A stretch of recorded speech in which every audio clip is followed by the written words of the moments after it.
The year is 1755. A column of Colonial militia is moving through the Ohio Valley. 40 men, muskets loaded. Orders to find the Shawnee village reported to have sheltered the warriors who struck the Caldwell homestead 3 days earlier. 2 settlers dead. A child taken. The militia captain, a man named Garrett Holloway, has been on this frontier for 11 years. He knows the terrain, he knows the risk, and he has stopped caring about either. Behind him, his men are tired, angry, and looking for someone to hold responsible. 8 miles away, in a Shawnee village on the bank of a tributary of the Scioto River, a woman named Non-Helena, a widow, 40 years old, with 2 sons and a daughter, already knows the militia is coming. She has known for 2 days, and she has spent those 2 days trying to stop what comes next. Not because she is certain she can, but because she has seen this before, and she knows exactly how it ends. The question is whether anyone on either side will let her try. If you enjoy real frontier stories grounded in early American history, subscribe and stay with us. These stories matter. Non-Helena's name, in the Shawnee language, carried a meaning roughly translated as "not a man," a name that, in the context of her community, was not an insult, but a marker. She was known. She was recognized. And she was not someone the village elders dismissed easily. Her husband, Cornstalk's brother-in-law, and a respected hunter and negotiator named Elixir, had been killed 2 years earlier. Not in open battle. He had been shot at a trading post by a colonial trapper who accused him of stealing a knife. No one was charged. No compensation was offered. The matter was considered settled by the colonial authorities because Elixir was Shawnee. His death left Non-Helena with 3 children, a plot of ground near the village, and a network of relationships that her husband had spent 20 years building. That network was the most important thing he left her. Elixir had been, in practical terms, a middleman. He spoke enough English to conduct trade. He knew which colonial traders were honest and which ones shorted their goods. He knew which militia officers could be reasoned with and which ones were looking for a fight. He had maintained contacts in 3 different frontier settlements and had negotiated the return of 2 colonial captives in exchange for furs and the promise of a boundary that both sides would attempt to respect. When he died, those relationships didn't disappear. They simply had no one to maintain them. Non-Helena stepped into that space. Not immediately. Not with any announcement. She did it gradually, the way a practical person fills a gap because no one else is doing it. She traveled to trading posts with her eldest son. She listened more than she spoke. She learned which colonial men were willing to talk and which ones saw every Shawnee as a threat. She carried small gifts. She reported back to the village council what she learned. The council, made up of older warriors and clan leaders, tolerated this because the information was useful. They did not elevate her. They did not give her formal authority. But they listened when she reported, and they noticed when her information proved accurate. Her daily life was hard in the way that frontier life in the mid-18th century was hard for everyone. She grew corn, beans, and squash in a communal field with other women of the village. She dried meat brought in by hunters. She gathered bark and plant materials used in making baskets and containers for trade. She managed the household needs of 3 children who were old enough to work, but young enough to need close supervision. The village itself held perhaps 200 people. It was not isolated. Shawnee villages in the Ohio Valley maintained regular contact with each other, with Delaware and Mingo communities, and with French traders moving south from the Great Lakes. Information traveled quickly. Decisions made in one village could affect 3 others within a week. The colonial world that pressed against this network was not monolithic either. There were traders who wanted peaceful commerce. There were land speculators who wanted the Shawnee gone. There were farmers who simply wanted to survive the winter. There were militia officers appointed by colonial governments who had no consistent policy and often no clear orders. And there were young men on both sides who had lost someone they cared about and were ready to make the other side pay for it. Captain Garrett Holloway fell somewhere in the middle. He had fought in King George's War. He had traded with Indians before the current tensions. He was not a man who hated without reason, but he was under pressure from the Colonial Assembly, from the families of the dead settlers, and from his own soldiers who wanted action. He was also operating under a standing order that authorized retaliation against any Shawnee village found to have sheltered warriors responsible for attacks on colonial settlements. That order was vague enough to justify almost anything, and the men behind him knew it. The incident that triggered the current crisis had begun 3 weeks earlier, in a series of small escalations that no one had managed to stop. A Shawnee hunting party had crossed a line that colonial settlers considered the boundary of their granted land. The land itself was disputed. The colonial deed was recent. The Shawnee had hunted that ground for generations. Neither side considered the other's claim legitimate. A confrontation occurred. Words were exchanged. No one is certain who moved first. 2 young Shawnee hunters were beaten. One was badly hurt. They returned to their village.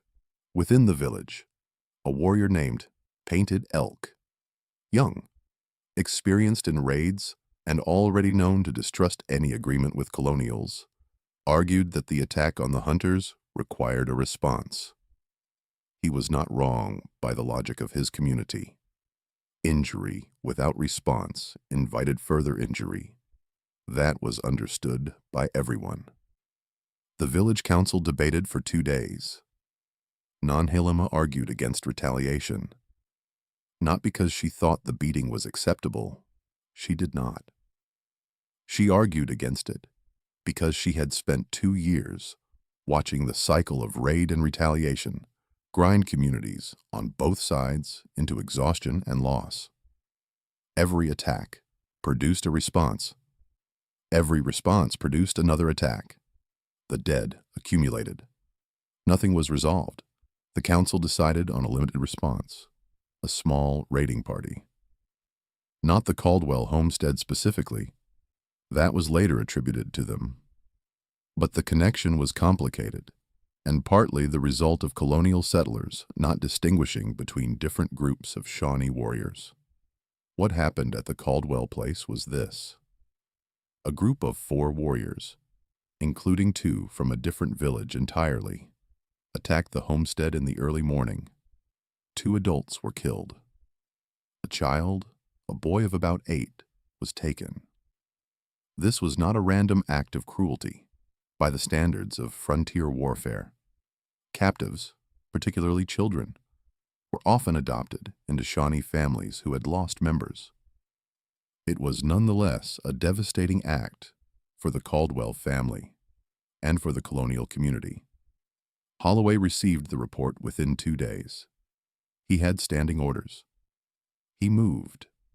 Back in the village, Painted Elk and the warriors, who supported him, were preparing for the militia's arrival. They did not intend to run. They intended to fight. This was the situation Nanhalima was working inside. She had already sent a message to a colonial trader she trusted, a man named Samuel Greer, asking him to intercept Holloway before the militia reached the village. Greer had made that kind of trip before. He knew the country. He was willing. But he was turned back at a militia checkpoint 2 miles from Holloway's camp. Holloway's sergeant didn't know Greer. He didn't know what message Greer was carrying. He saw a man riding toward camp from the direction of Indian country, and he stopped him and held him. By the time the confusion was sorted out, Holloway was already breaking camp. Halema learned that her message had failed when a runner arrived from a neighboring village that had spotted the militia moving north. She had perhaps 6 hours. The village council met that night. The debate was direct and serious. Painted Elk argued for withdrawal into the forest and ambush positions.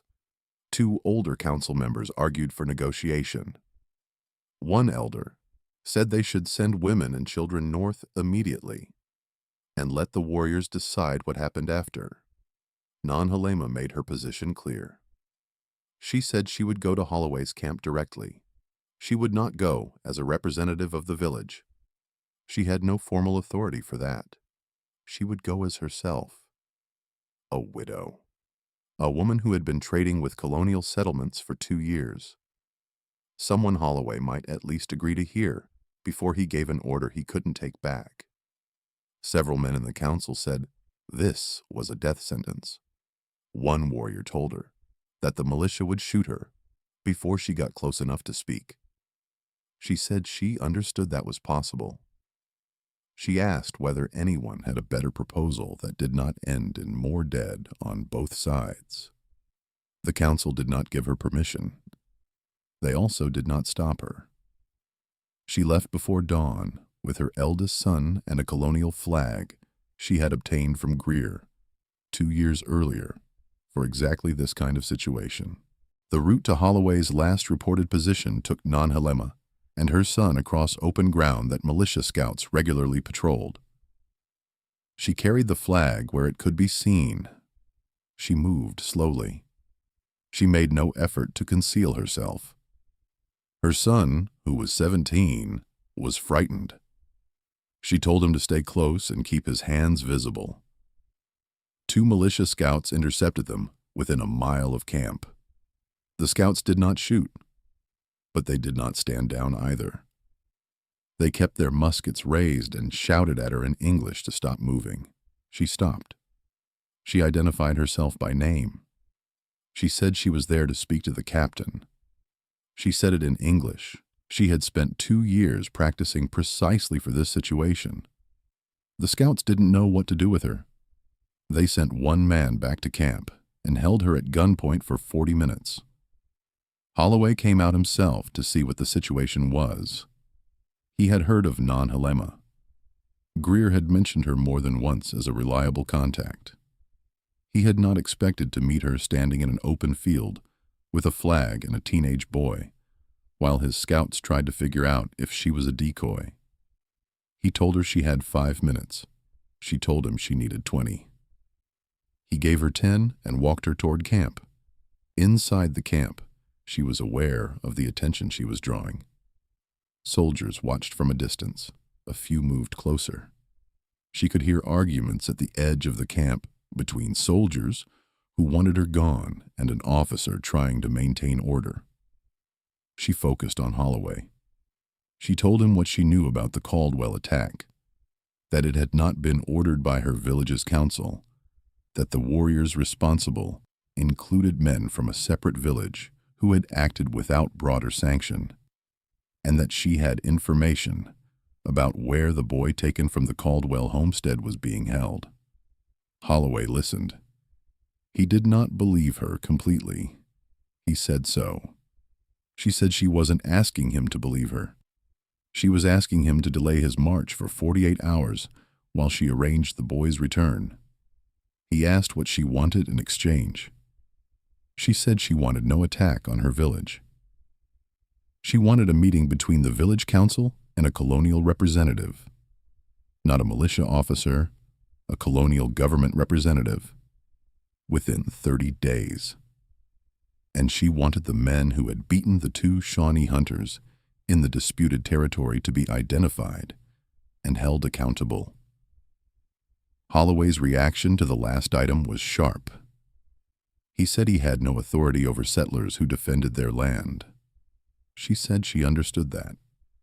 She said she was telling him what the council would need to see in order to agree to peace terms. She wasn't asking him to do it today. She was asking him to take it back to someone who could.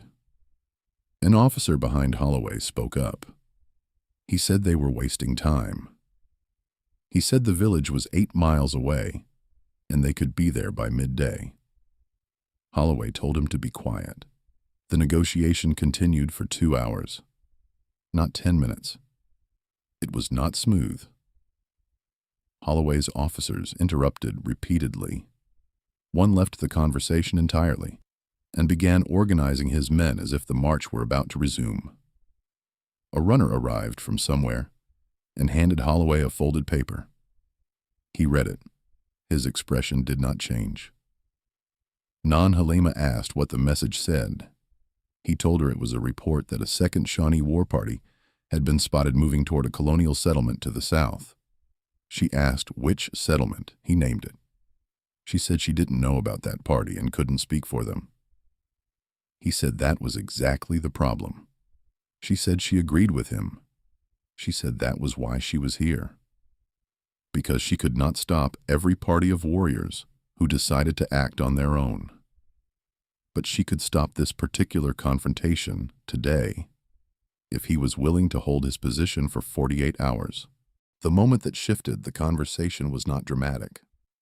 Holloway's senior officer, a man named Lieutenant Crane, came to Holloway privately while Halima waited and made the argument that any deal with a woman who had no formal authority from the Shawnee Council was worthless. That if the council wanted terms, the council should send a proper representative. Holloway came back to Halima and repeated what Crane had said, more or less directly. She told him that the council had not sent her because the council was divided. That was the truth. She said that the warriors who wanted to fight were going to win that argument if Holloway marched today. That her presence here, without council sanction, was the only reason there was still a conversation to be had. Holloway was quiet for a moment. He asked her how she intended to get the Caldwell boy returned. She told him she knew the family that had taken him. She had traded with the wife of that family. She believed she could negotiate a return within the 48-hour window she was asking for. He asked what happened if she failed. She said then he would be in the same position he was in now, with 48 hours having passed and no worse outcome than if he had marched today. That argument was practical enough that Holloway could not immediately counter it. He told her he would hold his position for 36 hours, not 48, 36. And he wanted a written communication from her or from someone she could produce who had actual council authority, confirming the terms she had described. She said 36 hours was enough. She left camp with her son before any of Holloway's officers could organize a serious objection. Back toward the village, she sent her son ahead with a message for the council and turned south toward the village where she believed the Caldwell boy was being held. She did not sleep that night. The Caldwell boy was returned within 22 hours. His name was Thomas. He was unharmed. The family that had taken him had treated him, by most accounts, with care. That did not diminish what his parents had experienced, but it meant the return was cleaner than it might have been. Halima arranged the exchange at the edge of a field, with 2 Colonial witnesses Holloway had agreed to send and 2 Shawnee men from the council who had finally agreed to participate when it became clear she was going through with it regardless. Holloway received the boy and the written statement she had arranged. He did not march on the village. That was not the end of the crisis. It was not even the end of the tension between the militia and the Shawnee communities in that part of the Ohio Valley. The second war party that had been reported moving south caused an incident before anyone could intervene. A colonial settlement was struck. 3 people were injured. The cycle had not stopped, but it had paused. The meeting Halima had asked for, between the village council and a colonial government representative, took place 6 weeks later, not 30 days. It produced a fragile agreement on hunting boundaries and a promise of communication before retaliation, that both sides understood was not guaranteed to hold. It held for 14 months. For the frontier in the mid-1750s, that was not nothing. Nonhalema's position in the village changed after this. Not dramatically, not officially. The council did not give her a formal role, but she was consulted more consistently. When communications needed to go between the village and colonial traders or officials, she was the one who went. When runners arrived with information that required someone who could read English documents, she was the one called. Some of the warriors in the village, particularly those who had argued for fighting, never fully trusted her judgment again. Painted Elk remained hostile to what he saw as accommodation with people who had killed Shawnee and would kill more. He was not entirely wrong in that assessment. He simply drew different conclusions from it.